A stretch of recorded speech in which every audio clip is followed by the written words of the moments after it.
حضرت ابو بکر کے دور میں بھی پارلیمنٹ جو ہے وہ یونی کیمرل تھی، لیکن نیلم حضرت عمر فاروق نے اپنی شورا کو بائی کیمرل کر دیا تھا.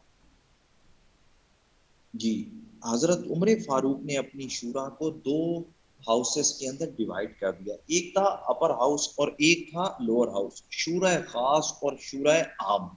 شورا خاص میں جو اسٹریٹجک نیچر کے معاملات ہیں نا، دفاع سے، معیشت سے ریلیٹڈ، وہ کیے جاتے تھے، اور شورا عام میں عام لوگوں سے متعلق معاملات ڈسکس کیے جاتے.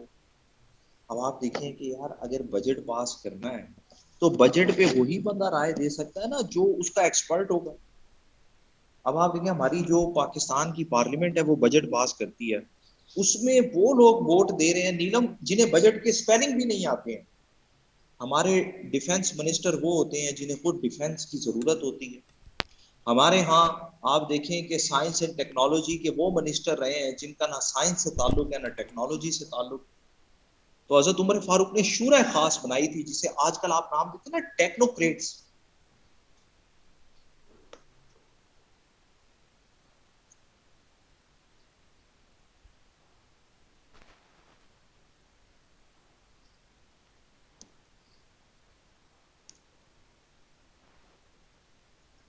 Experts, very good Qasim. اب ہم پڑھ لیتے ہیں رسپانسبلٹیز آف شورا. شورا کی ذمہ داریاں کیا ہیں؟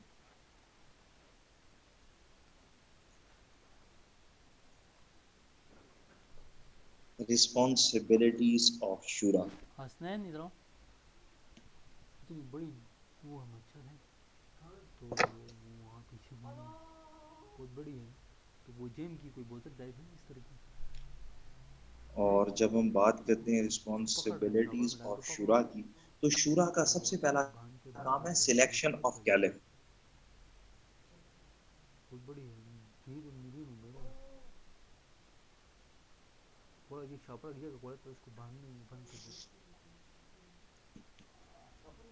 وہ چیز اور اس کو بند کر دو. شورا کا سب سے پہلا کام کیا ہے؟ Selection of caliph. آج ہم کہتے ہیں نا کہ پرائم منسٹر کیسے چنا جاتا ہے؟ اسمبلی چنتی ہے. پردے کے پیچھے. Selection of caliph. جب انہوں نے خلیفہ کو چنا ہے تو پھر انہوں نے ہاں بند کرو خلیفہ پھر. کی اکاؤنٹیبلٹی بھی میں کرنی اس کو ہے. ایک لگاؤں گا نا اس سے تو یہ نیچے گر جائے گی تو میں بند کروں گا. Accountability of caliph. ہاں یہ دیکھو آپ سامنے شیڈو پہ نظر آ رہا ہے اوپر، اس طرف سے بند کر دیں. پھر کرو نا بند تو گر جائے گا. میں کرتا ہوں، پھر آگے والا کام تم کرتے ہو. اور اکاؤنٹیبلٹی آف کیلف کے ساتھ ساتھ شورا کا کام ہے اجماع کرنا. ہم نے پڑھا تھا نا اجماع. یہ شورا کا کام ہے کہ وہ اجماع بھی کرے، وہ کنسنسس کو ڈیولپ بھی کرے. اور اسی کے ساتھ ساتھ پھر اس کا ایک اور بھی کام ہے، اور وہ ہے کہ شورا کے اندر وومن ریپرزنٹیشن لازمی ہو. Women representation is very much necessary. Qasim, holy prophet نے عورتوں سے بیعت کی ہے. حضرت عمر فاروق کی شورا میں عورتیں شامل تھیں. ایون کہ حضرت عثمان غنی کی سلیکشن کے موقع پر حضرت عبد الرحمن بن عوف نے مدینے کی ہر عورت سے مشورہ کیا. مدینے کی ہر عورت سے مشورہ کیا کہ آپ کی نظر میں خلیفہ کون ہونا چاہیے. اسلام نے عورت کو 1400 سال پہلے ووٹ دینے کا حق دیا ہے، جبکہ مغرب میں یہ ملا ہے سیکنڈ ویو آف فیمنزم کے بعد.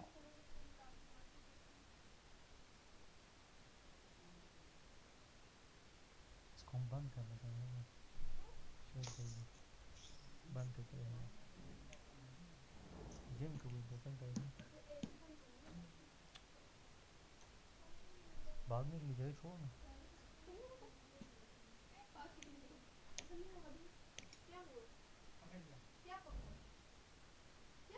تو میں کسے پکڑوں گا. اس کے بعد پھر نیکسٹ ہم آپ اس سے دیکھتے ہیں بھاگو نا، یہاں نیچے گر جائے گا قاسم. پتھر میں، پھر زخمی ہو جائے گا. شورا کے بعد چوتھا امپورٹنٹ پرنسپل، یہ بیعت ووٹ ہی ہے نا. جس طرح آج آپ بیلٹ پیپر پہ جا کے مہر لگا دیتے ہیں، اس وقت بیعت کر لیتے تھے. ماڈل میں فرق ہے. اس کے بعد چوتھے نمبر پر ہے sources of law.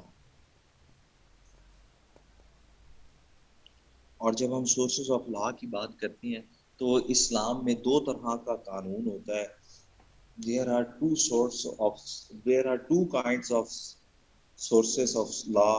اسلامی شریعہ دو طرح کے سورسز ہیں.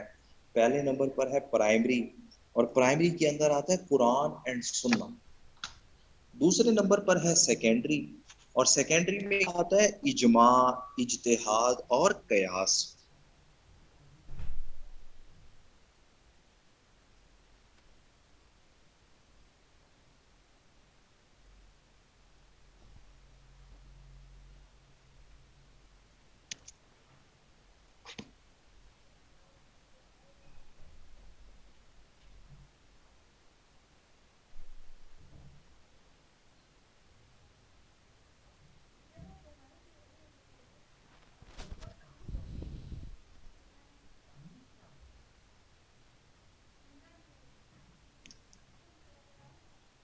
اور سورسز آف لا کے بعد اچھا آپ دیکھیں اسلام میں اپنا قانون ہے. اسلام نے ہر چیز عوام پہ نہیں چھوڑ دی ہے.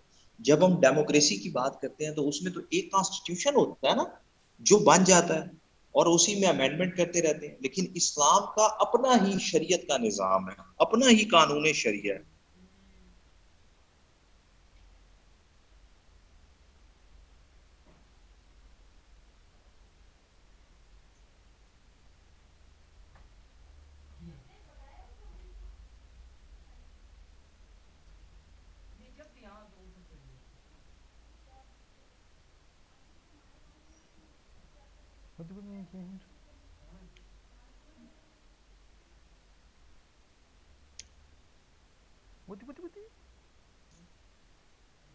اجماع اجتہاد میں نے پڑھایا اس کلاس میں, کاشف اجماع پڑھایا تھا اس کلاس میں.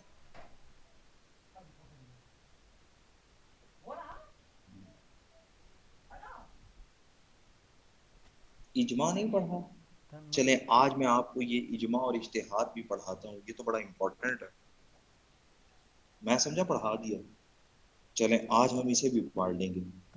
اس کے بعد پھر سورسز آف لا کے بعد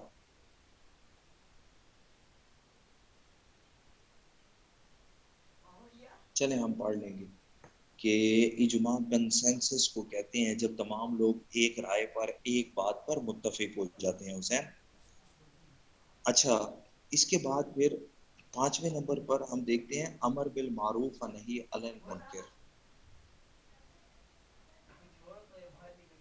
امر بالمعروف و نہی عن المنکر, enjoining right and forbidding wrong. امر بالمعروف و نہی عن المنکر کے نیکی کے کاموں کا حکم دینا اور برائی کے کاموں کو روکنا. امر بالمعروف و نہی عن المنکر. اور اسلامی ریاست بنتی بھی اسی لیے ہے کہ نیکی کے کاموں کو پروموٹ کرے اور برائی کے کاموں کو روکے.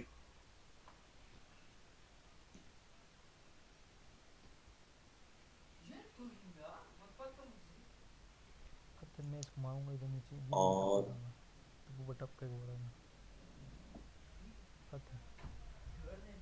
بولے نا ایک نہیں ہوا پردے کو جھٹکا دو, وہ ادھر کمر میں گھومے گی نا, پردے کو سائڈ کرو.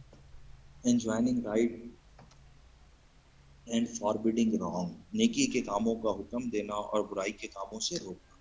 اچھا اس کے بعد نیکسٹ جو پرنسپل ہے وہ ہے equality of all mankind. equality of all mankind کے اسلامی ریاست میں تمام لوگ برابر ہوتے ہیں.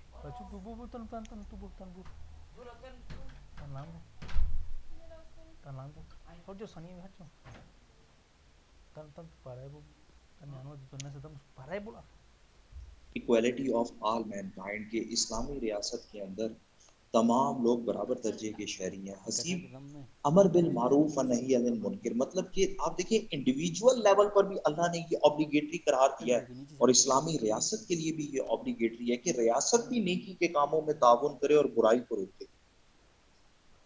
نیکی کے کام کیا ہیں اسلامی سیاسی نظام میں کہ جی آپ شریعت کا نفاذ کر دیں, آپ اسلامک قانون کو امپلیمنٹ کرا دیں, آپ نیکی کے کاموں میں صدقہ جاریہ کے کام کرا دیں, ان میں تعاون کر لیں.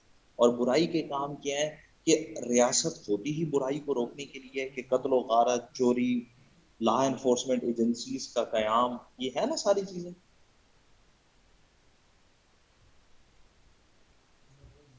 اچھا، equality of all mankind, Qasim Ali کے اسلامی ریاست کے اندر جی اسلام میں مرد اور عورت کا ووٹ برابر ہے. تو تمام لوگ برابر درجے کے شہری ہیں، چاہے وہ مسلمز ہیں چاہے وہ نان مسلمز ہیں. اس کے بعد پھر ریلیجیس فریڈم ٹو آل، کہ اسلامی ریاست کے اندر تمام لوگوں کو مذہبی آزادی کا حق حاصل ہے.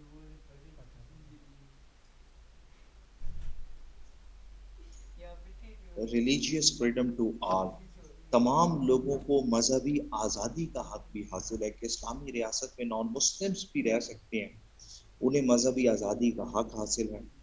اس کے بعد پھر ہم دیکھتے ہیں تو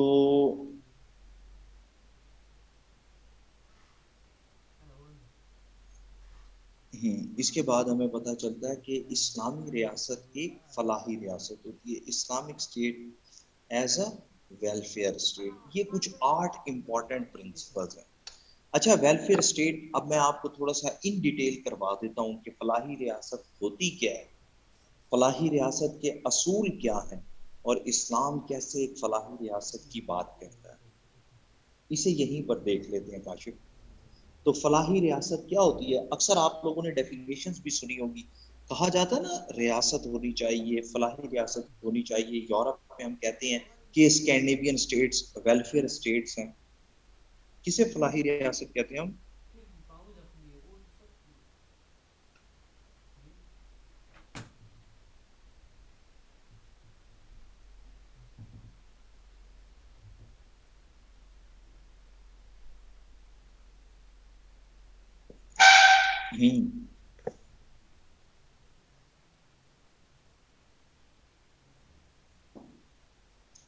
ویلفیئر اسٹیٹ کون آج اقوام متحدہ نے ہمیں سب سے اچھی ڈیفینیشن دی ہے. Very good Qasim. اقوام متحدہ کی ڈیفینیشن کے مطابق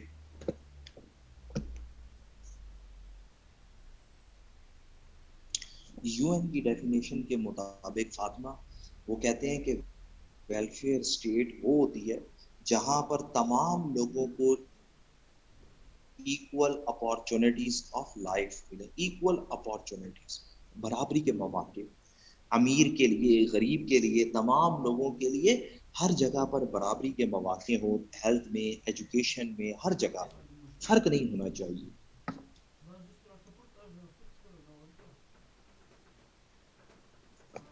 دوسرے نمبر پر ایکوٹیبل ڈسٹریبیوشن آف ریسورسز، کے وسائل کی منصفانہ تقسیم بھی ہو.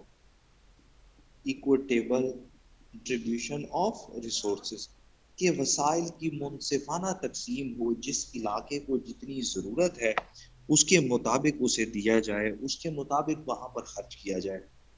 آج آپ دیکھیں ذرا کہ وسائل کی منصفانہ تقسیم ہوگی تو وہ فلاحی ریاست بنے گی. تہذیب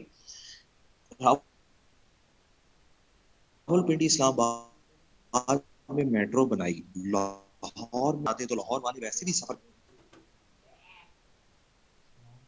ڈسٹرکٹ میں لوگوں کو پینے کا صاف پانی بھی نہیں ملتا ہے. تو آپ کیسے ویلفیئر اسٹیٹ بنا سکتے ہیں کہ آپ اسلام آباد کے اوپر تو پیسے لگائیں، کراچی کے اوپر تو پیسے لگائیں، اور تھر کے لوگ جو ہے وہ پانی کے لیے ترسیں. آپ کس طرح سے ریاست کو فلاحی ریاست بنا سکتے ہیں کہ بلوچستان سے تو گیس نکلے اور بلوچستان کے لوگوں کو پینے کا پانی بھی نہ ملے. اسی طرح آپ دیکھیں کہ جی بی کے لوگ بھی یہی کہتے ہیں نا کہ ہمارے علاقے سے آپ تجارت کریں اور ہمارا علاقہ ہی دیکھیں. کانسٹیٹیوشن میں اس کا کوئی سٹیٹس ہی نہیں. یار اس سے زیادہ کوئی ظلم ہو کہ آپ اس علاقے کو ریونیو ہی اتنا نہ دیں تو پھر کس طرح سے وہ لوگ علیحدہ ریاست کی بات نہ کریں. وسائل کی ہمیشہ کہا جاتا ہے منصفانہ تقسیم ہونی چاہیے، تب جا کر ریاست فلاحی ریاست بنتی ہے.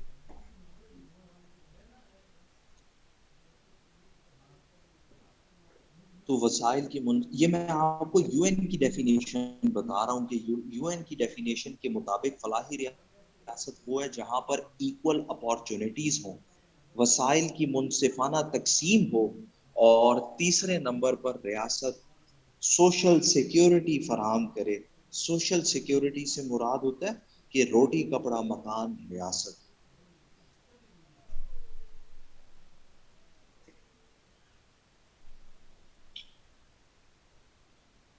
اب ہم دیکھ لیتے ہیں کہ یہ فلاحی ریاست کی بیسک ذمہ داریاں ہیں۔ تو اسلامی ریاست بھی ایک فلاحی ریاست ہوتی ہے، اور اسلامی ریاست کے کیا جو ہے وہ کام ہوں گے ایز اے ویلفیئر اسٹیٹ؟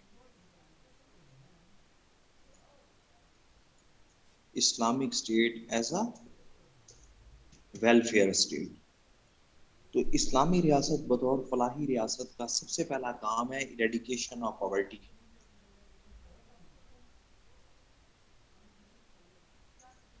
فلاحی ریاست کے لیے غربت کا خاتمہ بہت ضروری ہے، اور کہتے ہیں نا کہ زکوٰۃ کے ذریعے غربت کا خاتمہ کیا جا سکتا ہے۔ جلال الدین، فلاحی ریاست مدینہ اس وقت تک نہیں بنائی جا سکتی جب تک ہم غربت کا خاتمہ نہ کریں۔ تو ہمارے حکمران کو بتانے کی ضرورت ہے کہ فلاحی ریاست مدینہ کے لیے آپ نے غربت کا خاتمہ کرنا ہے، غریب کا خاتمہ نہیں کرنا ہے۔ انہیں ریاست مدینہ کے کنسیپٹ میں تھوڑی سی مس انڈرسٹینڈنگ ہو گئی، انہیں غریب ہی مکانا شروع کر دیا۔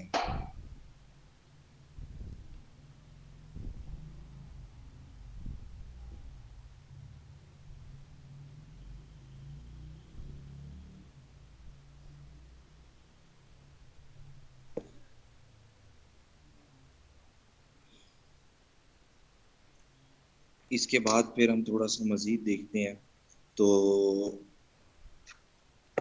ایریڈیکیشن آف پاورٹی کے بعد دوسرا کام ہے اسلامی ریاست کا کہ to promote stability in value of money, to promote stability in real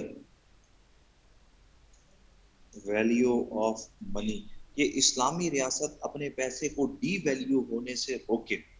آپ دیکھیں نا، جتنا زیادہ پیسہ ڈی ویلیو ہوگا اتنا ہی انفلیشن بھی آئے گا، اور جتنا زیادہ انفلیشن آئے گا اتنی ہی مہنگائی بڑھے گی۔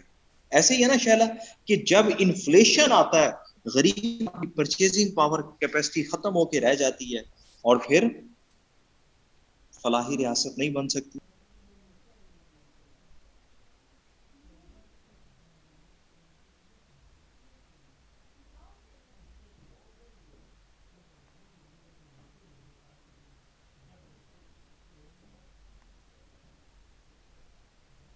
یا تم اپنا بدلہ لے رہے ہو، میں نے اس لیے بند کیا اس کو، آج انتقام کے لیے اس کو بند کیا۔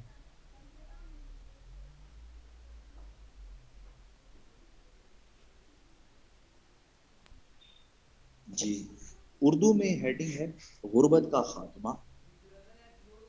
لے اردو وچ بھی چانن پاؤ، لے افضال چانن ساڈے کول ہے نا 550 وولٹ دا، آپ آئیے ذرا اردو وچ بھی چانن پاؤ، ایڈا تو لکھنؤ والا اردو دان۔ دیکھیں، ایریڈیکیشن آف پاورٹی ہے غربت کا خاتمہ، اور دوسرے نمبر پر ہے روپے کی قدر میں کمی کو روکا جائے، روپے کی قدر کو مستحکم بنایا جائے۔ دیکھ لیں نیلم، پھر اتنی اتنی اردو ہمیں بھی آتی ہے، کیونکہ اگر روپے کی قدر میں کمی ہوگی تو ملک میں مہنگائی آئے گی، اور جب مہنگائی آتی ہے تو غریب آدمی غریب تر ہوتا چلا جاتا ہے۔ اب سمجھ آئی بات کی؟ ہاں جی نیازی صاحب، اینا چانن بہت ہے۔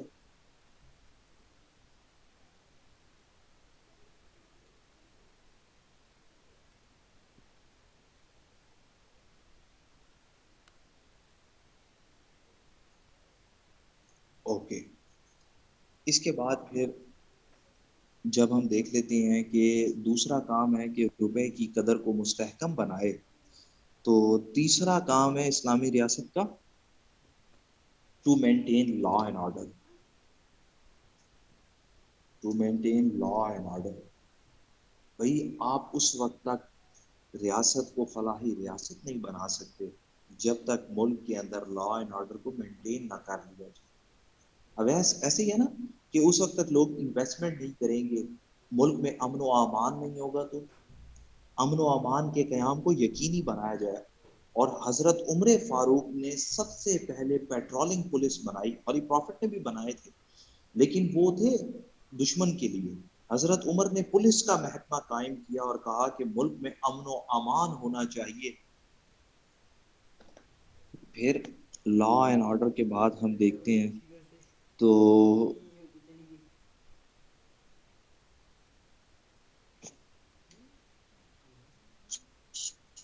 سوشل جسٹس ہونا چاہیے. سوشل جسٹس کو کہتے ہیں سماجی انصاف.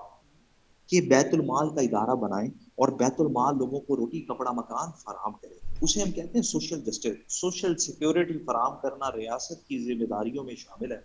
اور اویس اس کے لیے ضروری ہے کہ ریاست جو ہے وہ تمام لوگوں کو روٹی کپڑا اور مکان فراہم کرے، غریب لوگوں کی مدد کرے وداؤٹ اینی ڈسکریمنیشن کرے.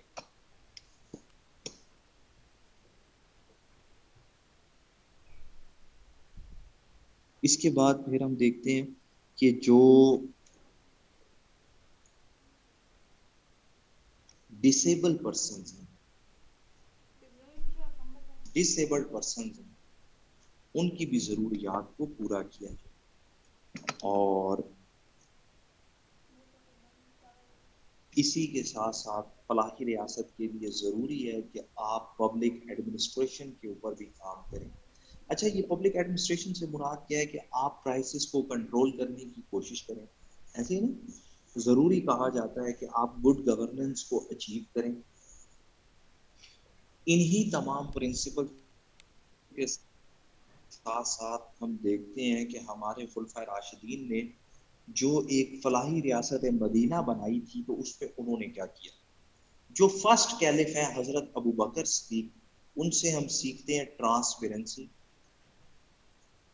ٹرانسپیرنسی کہ ملکی معاملات میں شفافیت ہونی چاہیے. کہتے ہیں نا گڈ گورننس کے لیے بھی پتہ تو ٹیکس پیئر کو کہ ان کا پیسہ خرچ کہاں ہو رہا ہے.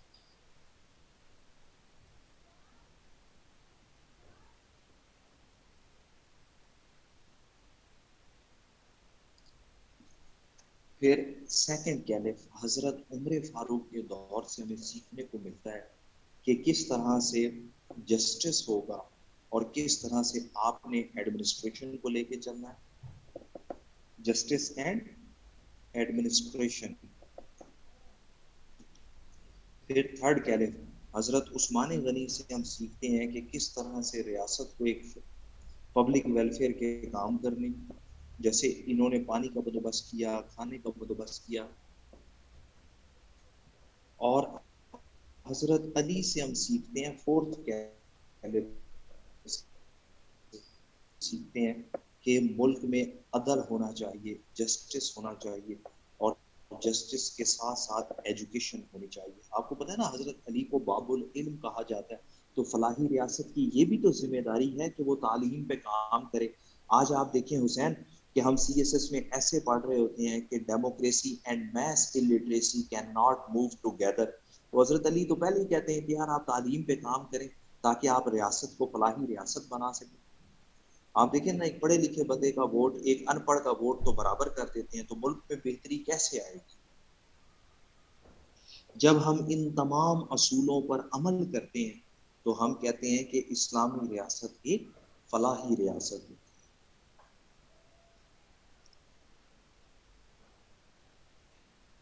یہاں تک سمجھ آئی آپ کو کہ فلاحی ریاست کی ڈیفینیشن کیا ہے اور اسلام کیسے فلاحی ریاست کو اچیو کرنے کے بارے میں ہیلپ کرتا ہے.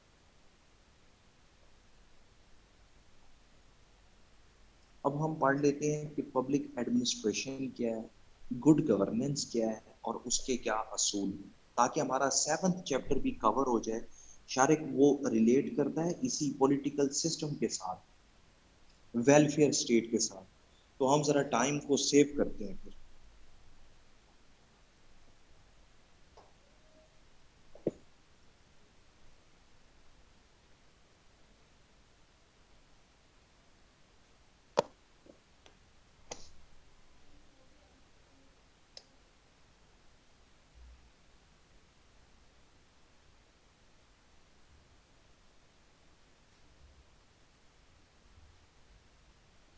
آپ لوگوں نے مجھے ایک اسائنمنٹ بنا کر سبمٹ کرانی ہے کہ کلچر اینڈ سویلائزیشن ہے کیا، اسلامک کلچر اینڈ سویلائزیشن کا ویسٹ کے اوپر کیا اثر ہے اور ویسٹ کا اسلام کے اوپر کیا اثر ہے، کیونکہ کلچر اینڈ سویلائزیشن سوشیالوجی کا ٹاپک ہے اور بڑا ایزی سا ٹاپک ہے، آپ نے اس کی اسائنمنٹ بنا کے چیک کرانی ہے، ٹھیک ہوگی؟ کلاس لے رہا What is ہوں culture? Class What is civilization? Impacts of Islamic culture and civilization on West and vice versa.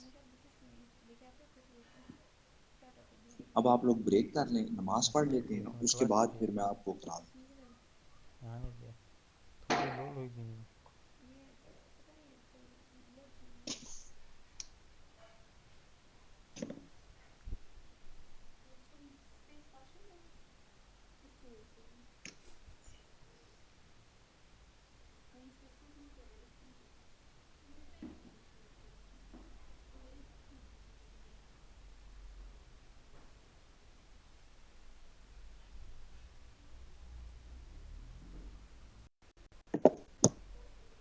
اس میں ہمیں پتہ چلتا ہے کہ public is a word that is used for general masses. Public سے مراد کیا ہے؟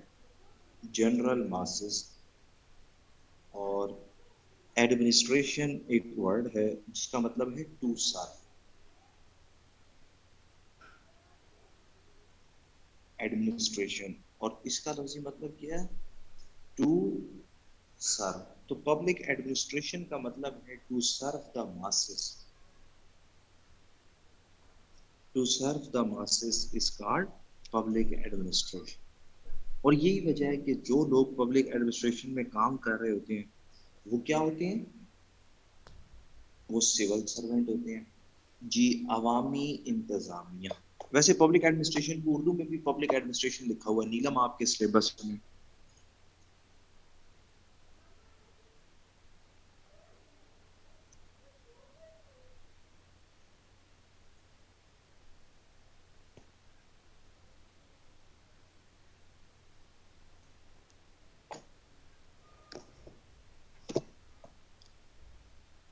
اور اس کے بعد پھر ہم دیکھتے ہیں تو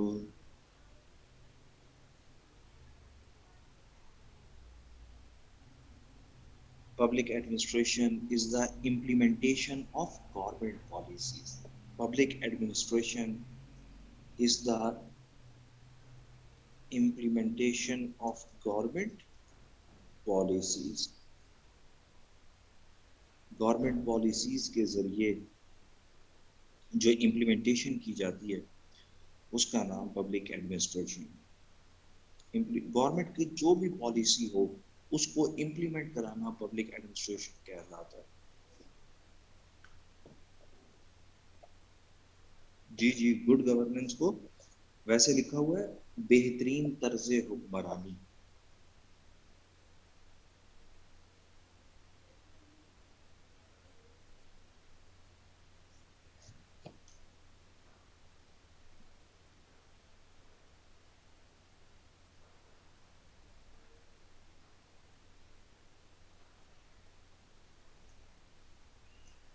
اچھا، اس کے بعد پھر اب ہم دیکھ لیتے ہیں کہ اسلامی ریاست کیسے ایک فلاحی ریاست کی بات کرتی ہے اور کس طرح سے اس کے اندر جو ہے وہ گڈ گورننس اور پبلک ایڈمنسٹریشن کے بارے میں بتایا گیا. اچھا، گڈ گورننس کیا ہوتی ہے؟ آپ نے کبھی پڑھا ہے گڈ گورننس کسے کہتے ہیں؟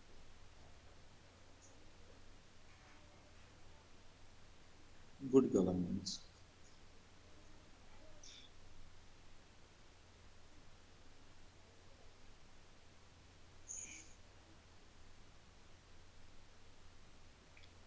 process of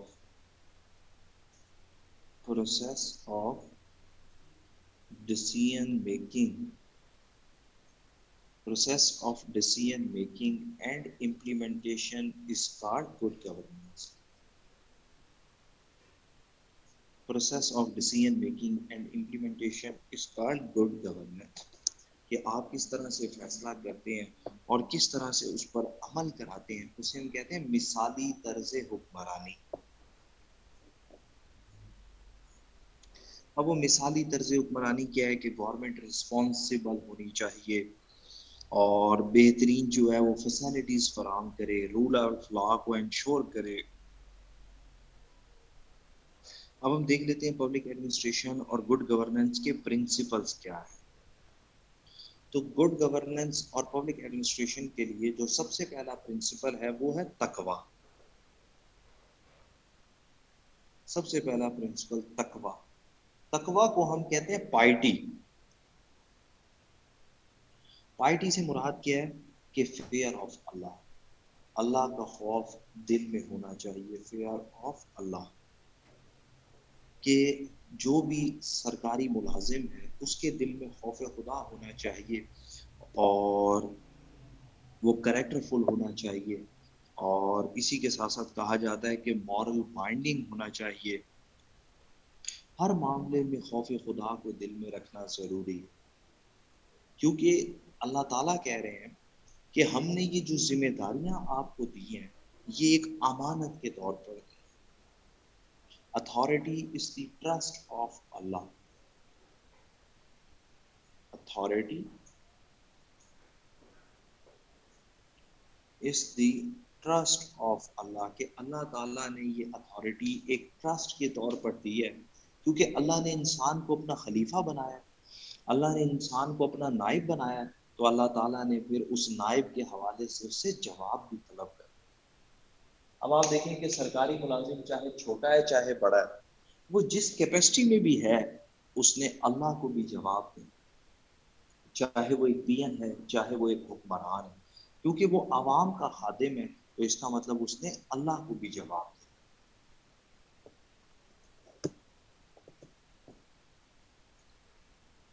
اس کے بعد پھر تیسرے نمبر پر ہم دیکھتے ہیں، تو تھرڈ نمبر پر ہمیں پتہ چلتا ہے کہ کیلف، خلافت۔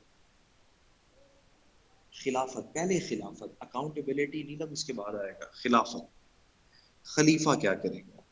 خلیفہ پبلک ایڈمنسٹریشن گڈ گورننس کے لیے رسپانسبل ہے، اور خلیفہ کا کام یہی ہے کہ وہ عوام کی خدمت کرے۔ اچھا دیکھیں، یہی فرق ہے خلافت اور بادشاہت میں، کہ نیلم بادشاہ کبھی بھی کسی کو جواب دہ نہیں ہوتے، اور خلیفہ عوام کا خادم ہوتا ہے۔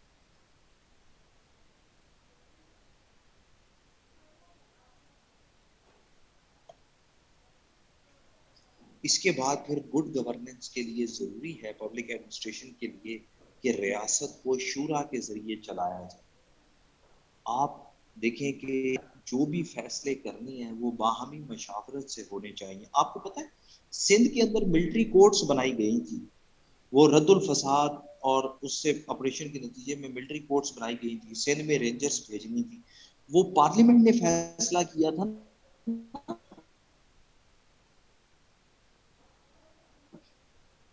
کہ ملٹری کورٹس ضرورت ہے یا نہیں، جیسے بجٹ ہے بھائی، ہیلتھ پہ کتنا خرچ کرنا ہے، ایجوکیشن پہ کتنا خرچ کرنا ہے، تو اسمبلی بل پاس کرتی ہے نا، اسمبلی بجٹ میں حصہ لیتی ہے، اکیلا حکمران تو نہیں نہ کر سکتا، شورا کے ذریعے فیصلے کیے جائیں۔ سبسڈی دینی ہے نہیں دینی ہے، آپ نے کبھی ورڈ سنے سبسڈی دینا؟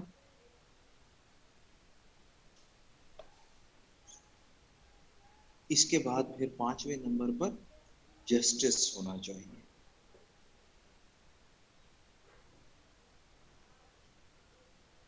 جسٹس ہونا چاہیے، انصاف ہونا چاہیے۔ اللہ تعالیٰ قرآن پاک میں کہتے ہیں ان اللہ یامر بالعدل والاحسان، اللہ تعالیٰ عدل کرنے کا، احسان کرنے کا حکم دیتے ہیں۔ اس کے بعد ہے اکاؤنٹیبلٹی۔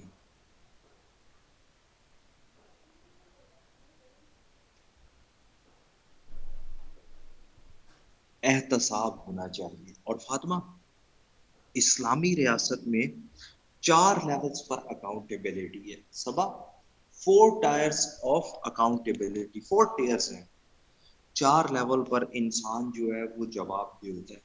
سب سے پہلے تو جواب دہ ہوتا ہے ماسس کے سامنے، عوام کے سامنے۔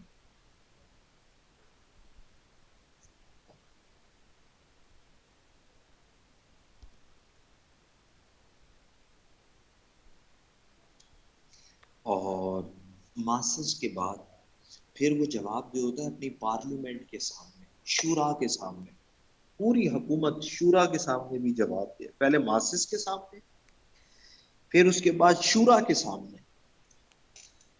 آپ کو پتا ہے نا حضرت عمر کا بڑا مشہور واقعہ ہے کہ جب انہوں نے 2 چادروں سے اپنا لباس بنوایا تو لوگوں نے ان سے سوال کیا تھا کہ عمر سب کے حصے میں ایک ایک چادر آئی ہے، آپ کے پاس 2 چادریں کہاں سے آئیں؟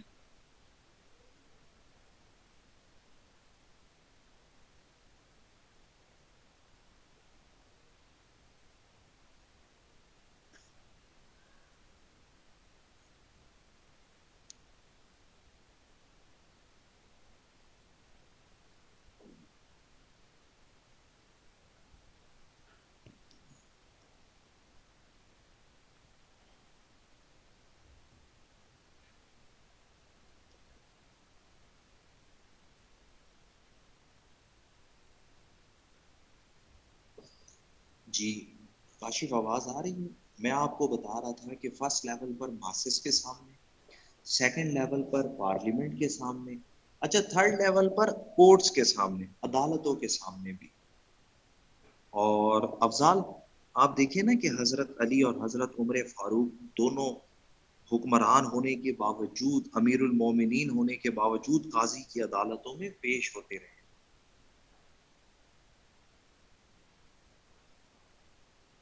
تو حضرت عمر نے جواب دیا تھا کہ 2 چادریں ان کے پاس کہاں سے آئی ہیں؟ بالکل حضرت عمر فاروق نے جواب دیا تھا۔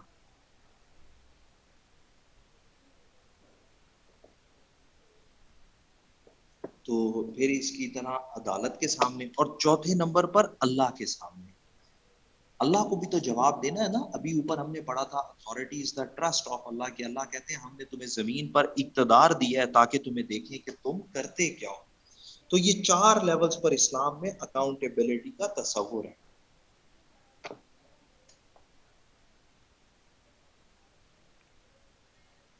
پھر ہولی پروفٹ کی ایک حدیث بھی ہے کہ تم میں سے ایک رائی ہے اور اس سے اس کی رعیت کے متعلق سوال کیا جائے گا۔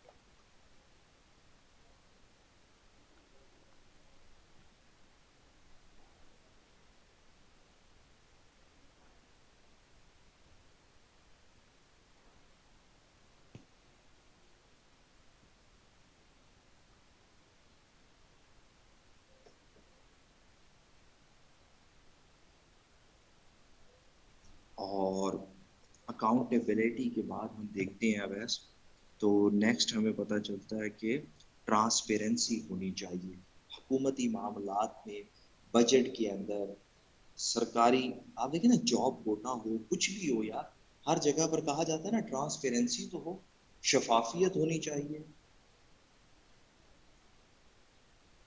اور ٹرانسپیرنسی کے ساتھ ساتھ پھر رول آف لا، قانون کی حکمرانی ہونی چاہیے۔ پبلک ایڈمنسٹریشن اور گڈ گورننس کے لیے ضروری ہے کہ رول آف لا ہو، قانون کی حکمرانی ہو۔ اب آپ دیکھیں ہولی پروفٹ نے کہا تھا نا کہ اگر میری بیٹی فاطمہ بھی چوری کرتی میں اس کے بھی ہاتھ کاٹنے کا حکم دیتا ہوں۔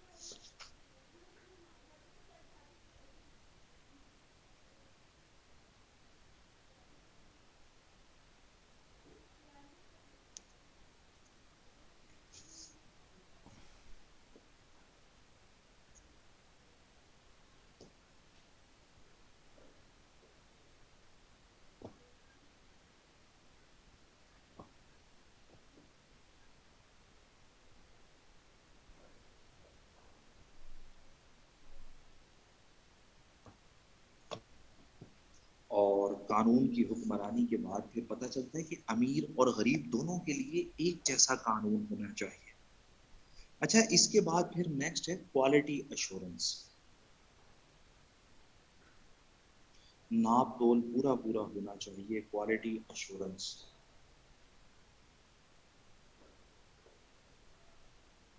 کوالٹی ایشورنس کے ناپ تول پورا پورا ہونا چاہیے۔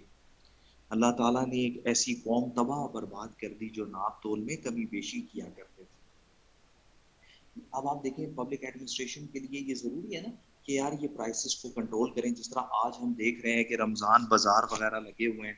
تو اویس پرائسز کو کنٹرول کرنا، ناپ تول پورا پورا ہونا، یہ انتظامیہ کی ذمہ داریوں میں شامل ہوتا ہے نا. جیسے اسسٹنٹ کمشنر آج کل چھاپے مارتے ہیں، یہ ان کا کام ہوتا ہے کہ وہ ان چیزوں کو چیک کریں، فروٹ اینڈ ویجیٹیبل مارکیٹ میں جا کے چیک کریں. اسی طرح آپ نے دیکھا ہوگا ایک فوڈ ڈپارٹمنٹ ہوتا ہے جو چیک کرتا ہے کہ کھانا وغیرہ صحیح ہے یا نہیں، فوڈ کی کوالٹی کو بھی چیک کیا جاتا ہے. فوڈ ڈپارٹمنٹ ہوتا ہے نا.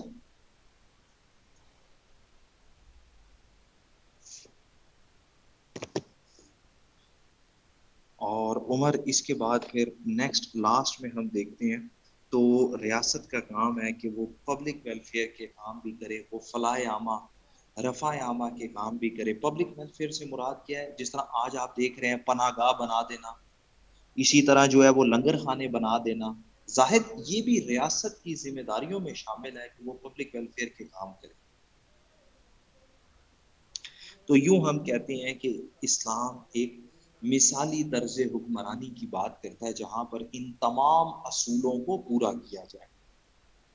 اب آتے ہیں حضرت علی اور حضرت عمر فاروق کے خطوط. زاہد، حضرت علی اور حضرت عمر فاروق کے پورے پورے لیٹرز کو آپ نے رٹا نہیں لگانا ہے، آپ نے دیکھنا ہے کہ خط لکھا کس نے ہے، ایڈریس کس کو کیا ہے، اور اس کا مین تھیم کیا تھا. ہم نے صرف یہی دیکھنا ہے کہ اس خط میں پیغام کیا دیا گیا، نہ کہ ہم پورے کے پورے لیٹرز کو رٹے لگانا شروع کریں.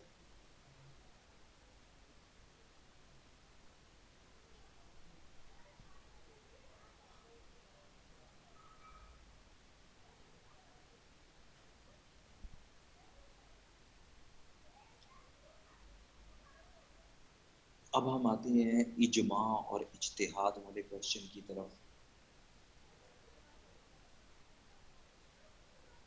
جب ہم بات کرتے ہیں اجماع کی، اجماع کو کہا جاتا ہے کنسنسس. کنسنسس یا اجماع، عربی زبان میں اجماع ورڈ بنایا گیا جمع ہو جانے سے. کسی ایک بات پر متفق ہو جانا اجماع کہلاتا ہے. کسی ایک بات پر متفق ہو جانا اجماع کہلاتا ہے. Agreed upon a matter is called ijma. Agreed upon a matter is called ijma. جی مقصود کسی ایک بات پر متفق ہو جانا. اس کی سب سے اچھی ڈیفینیشن ہمیں دی ہے امام غزالی. امام غزالی بڑے فقہ کے ایکسپرٹ گزرے ہیں.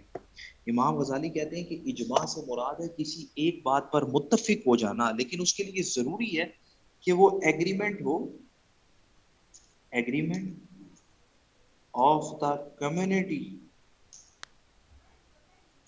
Of Prophet Muhammad peace be upon him on a religious issue is called اجماع. امت محمدیہ کا کسی بھی مذہبی مسئلے پر متفق ہو جانا اجماع کہلاتا ہے.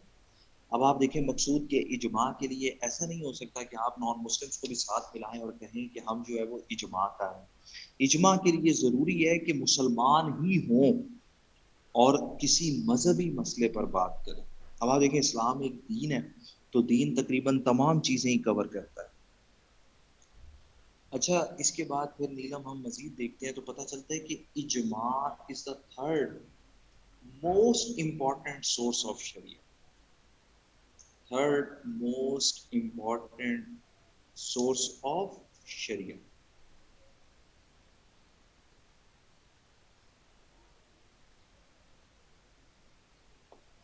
شریعت کا تیسرا اہم سورس ہے. اجماع کے بارے میں سب سے پہلے تو ہمیں حکم ملتا ہے قرآن سے. بیسس آف اجماع، سب سے پہلے تو ہمیں حکم ملتا ہے قرآن سے. آپ دیکھیں کہ جب ہم کہتے ہیں کہ اسلام تا قیامت تک کے لیے آیا ہے تو مقصود بہت سارے ایسے مسائل ہیں جن کا ہمیں سلوشن چاہیے ہوتا ہے.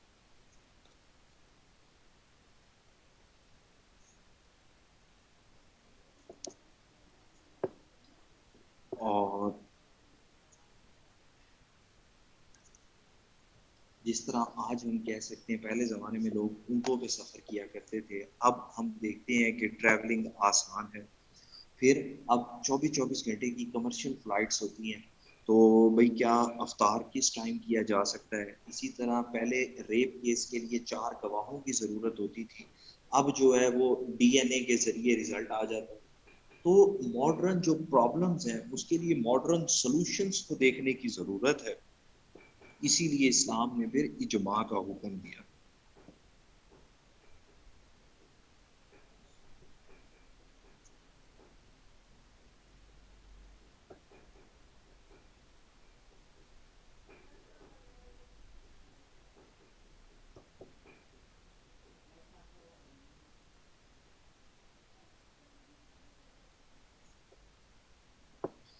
اور قرآن کے اندر سب سے پہلے ہمیں اجماع کے بارے میں پتہ چلتا ہے. اللہ تعالیٰ قرآن پاک میں بتاتے ہیں، جس طرح ابھی ہم پڑھ رہے تھے. دیکھیں اس میں کوئی اجماع نہیں ہے. آپ کے پاس ٹائم ہوتا ہے، 10 منٹ کا لحاظ رکھ لیتے ہیں کہ یار اچھی طرح سے تسلی ہو جائے، اس کے بعد روزہ افطار کر لیں. اس پر تو کوئی وہ نہیں ہے. اجماع اگر اس وقت ہوگا جب 100% لوگ متفق ہو جائیں. جس پر 100% متفق نہ ہو وہ اجماع نہیں ہوتا ہے، بس یہ ذہن میں رکھیے گا.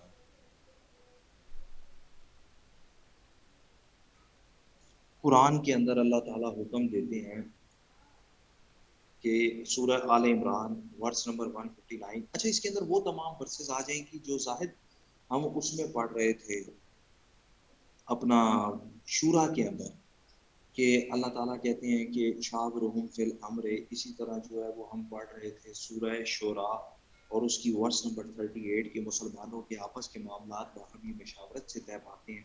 یا اسی طرح سورہ نساء اور اس کی ورس نمبر ہے 59، جس کے اندر اللہ تعالیٰ کہتے ہیں کہ اپنے حکمران اولو الامر کی بھی اطاعت کرو، ان کا یہ کام ہے کہ وہ. ویسے ایک بات بتاؤں، تم لوگ ہنس رہے ہو زاہد علی اور قائم. آئی ہیو مینی فیلوز، تو مختلف اسکول آف تھاٹ سے ان کا تعلق ہے. آپ یقین کریں جب بھی وہ میرے ساتھ افطاری کرتے ہیں نا، وہ مجھے سے 1 منٹ پہلے ہی افطاری کرتے ہیں، میرے بات نہیں کرتے ہیں. 10 منٹ دیا کہانیاں صرف مسجد اور فرقہ واریت کی بنیاد پر ہی ہیں، باقی کوئی کسی کا آسرا نہیں کرتا. ہاں جی، میں نے بہت سارے لوگوں کے ساتھ افطاری کی ہے، ایون کہ میں نے امام بارگاہ میں بھی بیٹھ کر افطاری کی ہے. میں نے وہاں پر بھی دیکھا او بھائی کوئی کسی کا آسرا نہیں کرتا. وہاں پر جہاں پر جس طرف عوام کا رخ ہوتا ہے نا، الحمدللہ. وہ بلکہ ابھی 2 دن پہلے میرے ایک دوست نے دعوت دی، ابھی اذان نہیں ہوئی تھی، اس نے پہلے کھجور منہ میں رکھ لی. میں نے کہا بھائی ابھی تو اذان بھی نہیں آئی. اس نے کہا پاکستان میں رہ رہے ہو، کہیں نہ کہیں تو اذان ہوئی ہے، چلو بس روزہ افطار کرو. تو الحمدللہ آپ پاکستانی قوم کا مزاج سمجھتے نہیں ہیں. کہیں نہ کہیں تو وہ کہتا ہے اذان ہوئی ہے نا بس تم افطار کرو. میں نے کہا کیا ہائی لیول ہے. وہ میں کیا مولوی نو تے اذان دے لین دے، کہندا نہیں بھائی بس پاکستان کتنی تا ہو گئی ہے نا، چلو.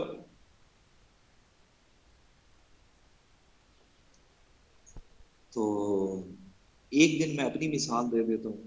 ہم نے کہیں افطاری پر جانا تھا، تھوڑا سا لیٹ ہو گئے. تو 2 دوست کہتے یار آج کہیں روزہ مکروہ نہ ہو، افطاری قضا ہی نہ ہو جائے، لیٹ ہو گیا. میں نے کہا پاگل ہے، ہم مومنین میں سے ہیں، ہمارا تو کھلتا ہی 10 منٹ کے بعد ہے. تو آپ کو پتا ہے نا کہ ہم یہ ساری چیزیں اکارڈنگ ٹو سچویشن ایڈجسٹ کرتے رہتے ہیں. تو بس پاکستانیوں آپ نے سب سے پہلے گھبرانا نہیں. جب بھی آپ کو لگے کہ افطاری لیٹ ہو رہی ہے آپ کی، تو آپ کہیں کہ ہم مومنین میں سے ہیں اور 10 منٹ بعد افطاری کر لیں. اور جب آپ کو لگے کہ بس روزہ بڑی زور کا لگا ہوا ہے، تو آپ پہلے افطاری کریں اور بتائیں کہ پاکستان میں کہیں نہ کہیں تو اذان ہو گئی ہے. دیکھیں یہ مدنی ٹوٹکے ہیں، آپ لوگوں کو آنے چاہیے.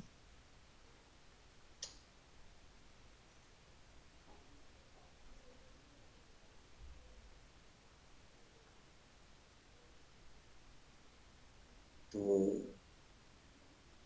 مقصود علی، ہمیں پتا ہے نا کہ پاکستانی عوام کیسی ہے اور کیا کرتی رہتی ہے. حسین آپ فکر ہی نہ کریں، ایک دفعہ افطاری پہ ہماری کلاس کو بلا کر دیکھیں، پھر ہم آپ کو تھوڑا اور بھی امپریس کریں. اور تمہاری کلاس میں ایک لڑکا اور بھی تھا یار، وہ جو افطاری کی باتیں کر کے پھر غائب بھی ہو گیا، کیا نام تھا اس کا؟ احمد علی. کتنے ہے وہ؟ وہ بھی سانو افطاری دے لارے لا کے کتے غائب ہو گئے. سان نہر والے پل تے بلا کے چل بھائی آپ میں لگتا مسجد تو باہر بیٹھا افطاری پیا کرتا ہی. اور تہذیب تمہارے بھی پیچھے نہ آئے, کتنے تم بد تہذیب ہو.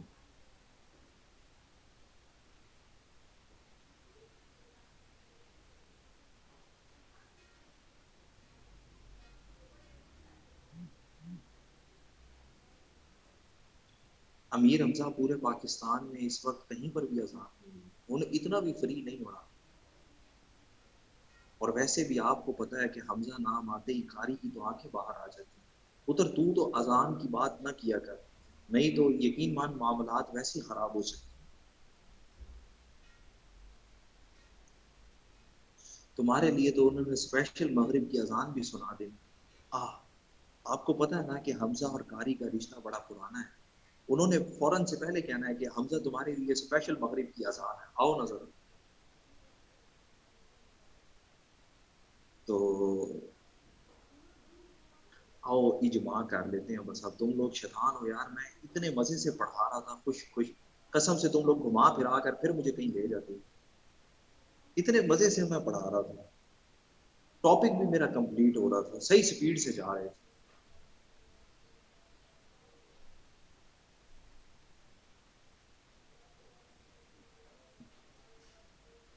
ہائے ہائے انعام اللہ, بس یہی تو آپ لوگوں کی محبت ہے. پڑھ تو کوئی بھی لیتا ہے, پڑھا بھی کوئی بھی لیتا ہے, اصل چیز تو محبت ہی ہوتی ہے نا.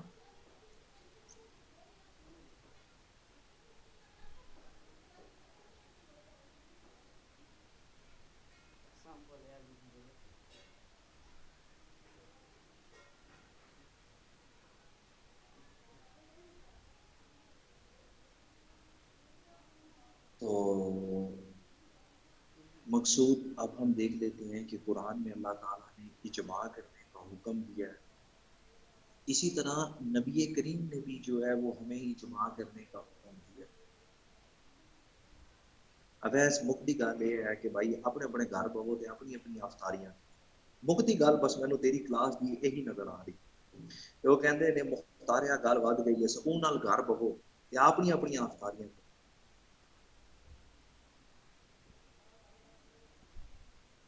ایمن قائد اعظم یونیورسٹی میں ہمارے ایک پروفیسر تھے, وہ کہتے تھے enjoy the party but at your own cost. مجھے آج وہی یاد آ رہے ہیں.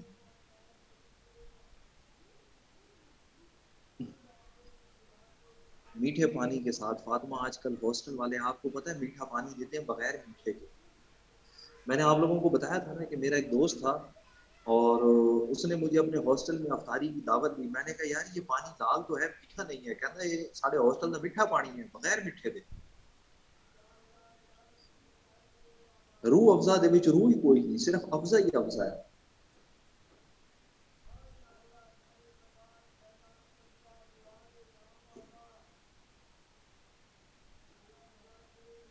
لو یہاں پر باتیں افطاریوں کی چل رہی ہیں, یہاں پر باتیں مزے کے پانی کی چل رہی ہیں, اور یہ ابھی تک انسان نہیں بن پا رہا ہے. نعمان وٹ از دس؟ تمہارا مسئلہ ابھی تک آدمی نہ بننے کا ہے یا انسان نہ بننے کا ہے؟ تم پہلے مجھے یہ بتاؤ. یہاں پر بات چل رہی ہے افطاری کی, یہاں پر بات چل رہی ہے میٹھے پانی کی, اور اس کا مسئلہ ہے کہ ابھی تک یہ آدمی نہیں بن رہا ہے. میرا خیال ہے you are in wrong class. آپ کو کسی حکیم سے رابطہ کرنے کی ضرورت ہے, افطار پارٹی کی نہیں. Contact to your nearby حکیم.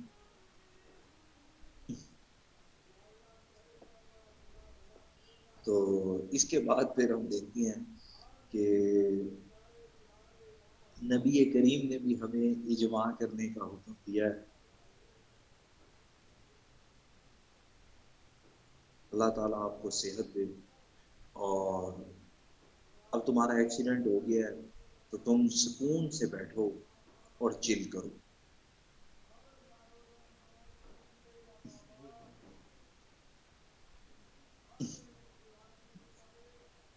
سردار واقعی ترنجن کے چکر میں جو ہے نا وہ بائک سے گر گیا, مجھے بھی یہی لگتا ہے. یہ بھی بائک پہ بیٹھ کے ترنجن میں جانا چاہ رہا ہوگا.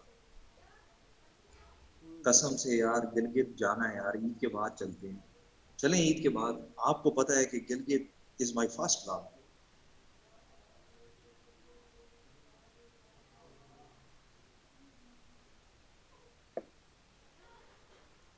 عید کے بعد انشاءاللہ پلان ڈن کرتے ہیں.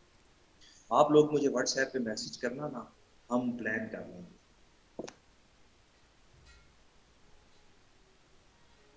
بس زاہد علی مجھے واٹس ایپ پہ میسج کرنا نا, ہم انشاءاللہ کرکٹ کا پلان کرتے ہیں.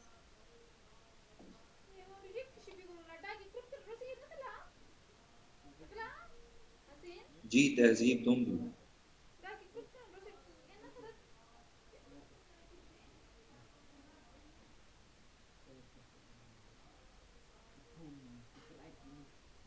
تو اس کے بعد پھر ہم دیکھ لیتے ہیں کہ نبی کریم کیا کہتے ہیں. ایک بڑے مشہور صحابی ہیں حضرت عبداللہ بن عمر, آپ نے نام سنا ہے ان کا؟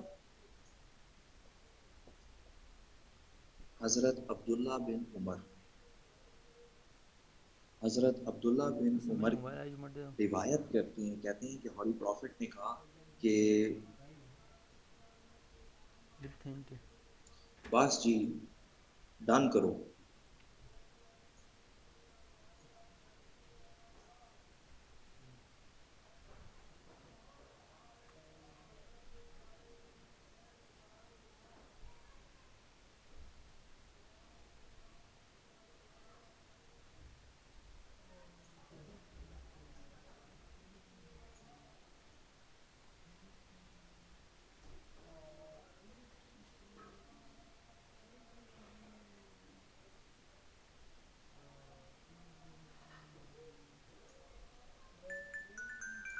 تو حضرت عبداللہ بن عمر کہتے ہیں کہ ہولی پروفٹ نے کہا کہ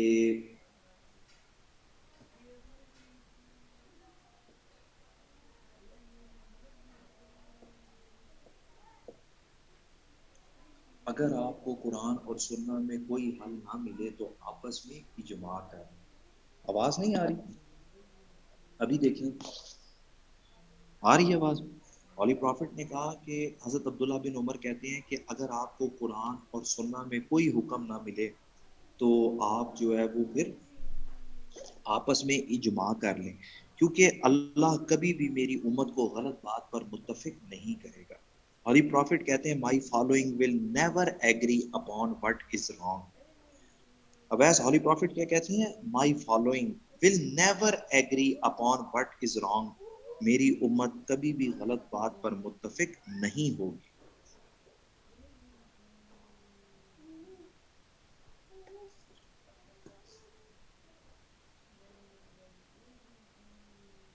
اس کے بعد پھر اب ہم دیکھ لیتے ہیں کہ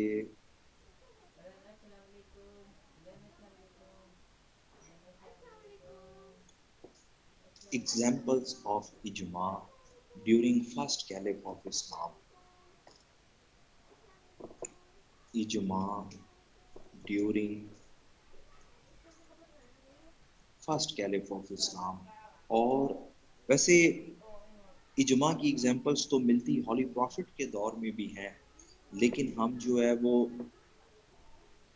اسے کہتے ہیں حضرت ابو بکر صدیق کے دور سے سٹارٹ کیا جائے, کیونکہ پروفٹ تو پرائمری سورس آف شریعہ میں آتے ہیں. ایسے ہے نا تہذیب کہ پروفٹ تو پرائمری سورس آف شریعہ میں آتے ہیں, اس لیے پھر ہم حضرت ابو بکر سے اجماع کو سٹارٹ کرتے ہیں. اور حضرت ابو بکر کے دور میں اجماع کی سب سے پہلی اگزامپل ہمیں ملتی ہے خلافت آف ابو بکر.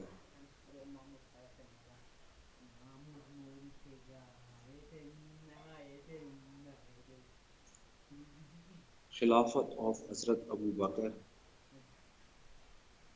اس کے بعد پھر دوسرے نمبر پر ہم دیکھتے ہیں ایگزامپل اس میں ملتی ہے کلیکشن آف ہولی قرآن. وہ نکلا ہے کہ نہیں کلیکشن آف نکلا ہے قرآن.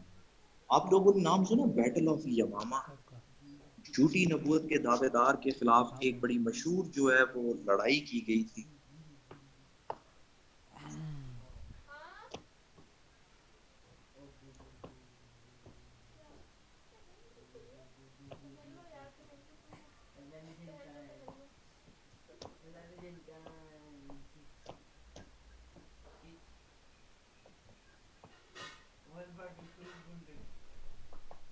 ڈاگی گروپ کھلنا کر رہا ہے اسے. جی تو ارشاد دیکھیں ایک پھر بات یہ ہے حضرت نا، عمر فاروق نے مشورہ دیا ہے کہ قرآن کو اکٹھا کر لیں، قرآن کو محفوظ کر لیں ایک جگہ پر. تو قرآن کریم اس وقت لوگوں کو صرف زبانی یاد تھا، لیکن حضرت ابو بکر کے دور میں پھر ایک اسکرپچر، ایک نسخے کی صورت میں اسے اکٹھا کیا گیا. اور آپ دیکھیں آج نا فرقہ واریت کی بنیاد پر لوگ کہنے کی کوشش کرتے ہیں کہ فلانے فرقے کا قرآن اور ہے، فلانے لوگوں کے قرآن میں فرق ہے. آپ دیکھیں کہ جو حضرت ابو بکر صدیق نے قرآن کو کمپائل کیا، حضرت علی کے دور میں بھی وہی رہا. اور پھر آج جو قرآن سعودی عرب سے پبلش ہوتا ہے وہی قرآن ایران سے بھی پبلش ہوتا ہے، اس میں کسی قسم کی کوئی تبدیلی نہیں ہے.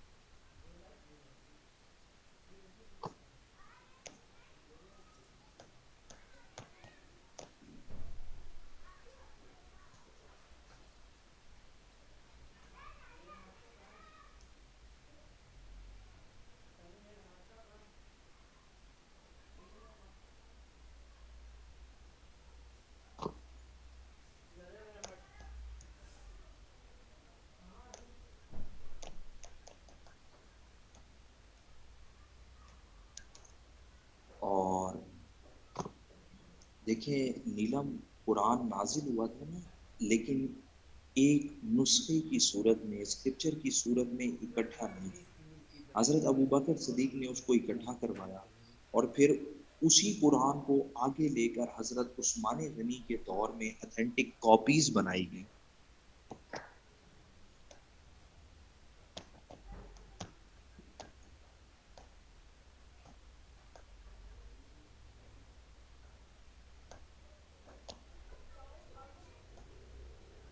نبی کریم کی دور میں آپ کو پتہ ہے نا کہ قرآن کیونکہ پیپر تو تھا نہیں جو ہم کہتے کہ یار اسی طرح ترتیب سے جو ہے وہ پڑا ہوا تھا. قرآن کی ترتیب ہولی پرافٹ نے بتائی، لیکن یہ بکھری ہوئی آیتیں تھیں، انہیں ایک جگہ پر اکٹھا کیا گیا.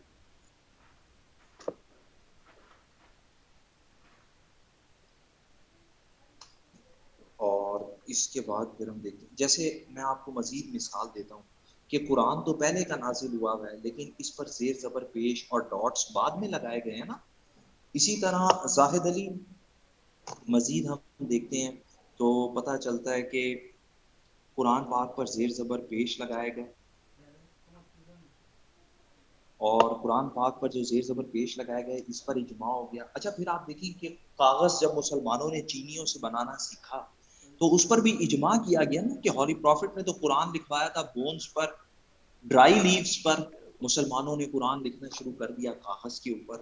اچھا پھر فاطمہ سیلف اپنا انٹرنیٹ آیا، پھر اجماع کیا گیا کہ قرآن پاک کو نیٹ کے اوپر بھی پڑھ لیا جائے. اسی طرح جو ہے وہ اجماع کیا گیا کہ قرآن کا مختلف زبانوں میں ترجمہ بھی کر لیا جائے. اب پروفٹ کے دور میں تو ترجمہ نہیں ہوا تھا نا قرآن، سب لوگ عربی میں ہی پڑھتے تھے.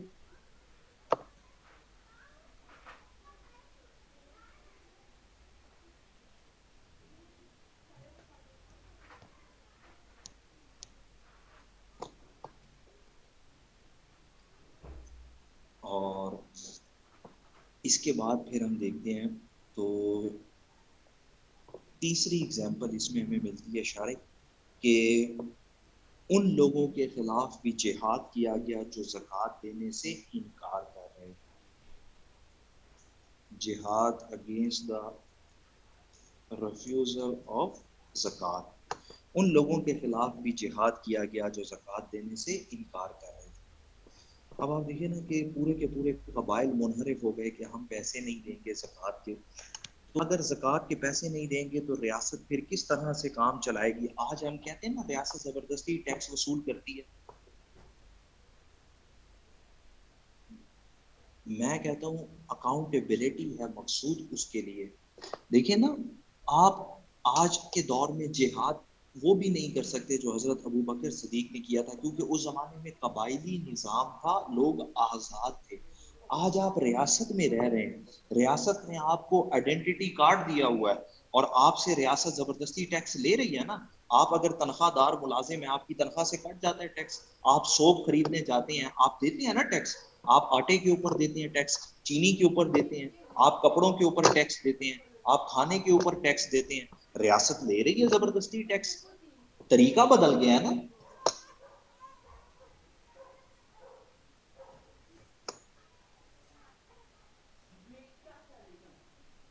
اسی طرح حضرت عمر فاروق کے دور میں بھی اجماع ہوا ڈیورنگ سیکنڈ کیلف. اور حضرت عمر فاروق کے دور میں ہمیں اجماع کی مثال ملتی ہے نماز تراویح. اب آپ دیکھیں کہ تراویح کوئی پراپر فرض نماز تو نہیں ہے، لیکن حضرت عمر فاروق نے نماز تراویح کا اہتمام کیا اور اجماع ہو گیا. آج آل اوور دا ورلڈ مسلمان رمضان کے اندر تراویح کا اہتمام کرتے ہیں، ایون کہ تمام سکول آف تھاٹ کرتے ہیں، ریگولر نہیں پڑھتے ہیں لیکن ہر سکول آف تھاٹ میں نماز تراویح ضرور ہے کہ قرآن یاد رہے. بھائی اس زمانے میں تو ریٹن فارم میں نہیں تھا نا، یہی بیسٹ طریقہ تھا کہ قرآن کو یاد رکھا جائے، سنا جائے، سنایا جائے. اور نماز تراویح دوسرا اس کے اندر ایگزامپل ہمیں ملتی ہے اسپوائلز آف وار.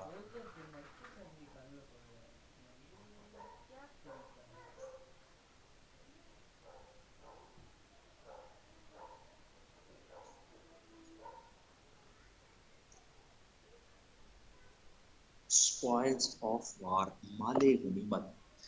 پہلے مال غنیمت کے 5 حصے کیے جاتے تھے، 4 حصے تقسیم ہوتے تھے سولجرز میں اور 5واں حصہ ہوتا تھا جی اعتکاف میں بیٹھنا بھی سنت ہے. تو 4 حصے ہوتے تھے سولجرز کے اور 5واں حصہ ہوتا تھا اللہ کے رسول اور آل رسول کا. لیکن حضرت عمر کے دور میں اب ریاست کے پاس بڑے پیسے آ گئے. ریاست نے جو ہے وہ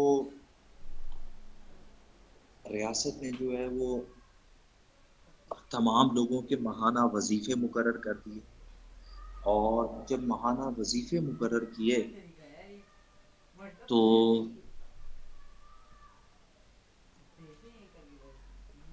امہات المومنین صحابہ کو بھی ملتے تھے. تو حضرت عمر فاروق نے پھر اجماع کیا کہ اب مال غنیمت کے جتنے بھی پیسے ہوں گے نا، جو بھی دولت ہوگی وہ بیت المال میں جمع کروانی ہے، لوگوں میں تقسیم نہیں کرنی. سیکنڈ آذان پر اجماع ہوا تھا حضرت عثمان غنی کے دور میں. اور اسی طرح امیر حمزہ حضرت عثمان غنی کے دور میں اجماع کی ایک اور بھی اگزامپل ملتی ہے، اور وہ ہے کہ قرآن پاک کو ہاشمی لب و لہجے پر پڑھا جانا. قرآن پاک کو ہاشمی لب و لہجے پر پڑھا جانا. عربی زبان کے بہت سارے لب و لہجے ہیں. تو حضرت عثمان غنی کے دور میں اجماع ہوا ہے کہ دیکھیں قرآن نازل ہوا ہے ہولی پروفٹ پر، اور ہولی پروفٹ جو ہے وہ قبیلہ بنو ہاشم سے تعلق رکھتے ہیں. تو کہا گیا کہ قبیلہ بنو ہاشم کی جو زبان ہے، عربی ڈائلیکٹ ہے، اسی میں قرآن کو پڑھا جائے. آج ہمارے زیر زبر پیش بھی اسی ڈائلیکٹ میں ہے.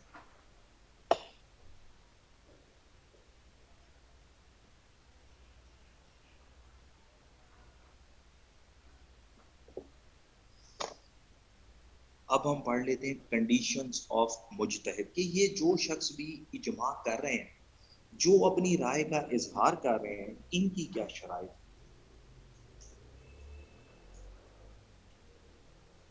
Conditions of مجتہد،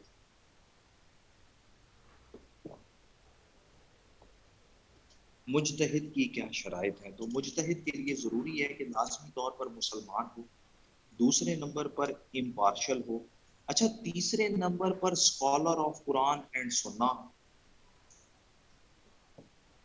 scholar of Quran and سنہ.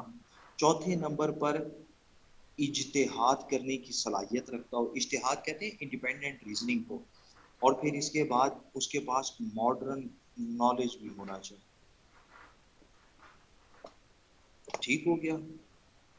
جب ہم بات کرتے ہیں نیلم کے بیت المال والا حضرت عمر فاروق کا، حضرت عمر فاروق نے مال غنیمت پورا کا پورا بیت المال میں جمع کروا دیا کہ جی اب یہ سولجرز میں تقسیم نہیں کرنا. ہوتا ہے نا زاہد علی کہ پہلے زمانے میں تو تھوڑا مال غنیمت آتا تھا، سولجرز کو تنخواہ نہیں دیتے تھے، اسی میں سے جو ہے وہ حصہ دے دیتے تھے. حضرت عمر نے تو پراپر سیلریز دی، کینٹونمنٹس بنوائے، اور پھر آپ کو پتا دولت بڑی آئی تھی پرشین امپائر اور رومن امپائر سے. تو کہا یہ سولجرز میں تقسیم نہیں کرنی، یہ بیت المال میں جمع کرانی ہے تاکہ تمام لوگوں کی کفالت ہو. اب سمجھ آئیے آپ کو بات.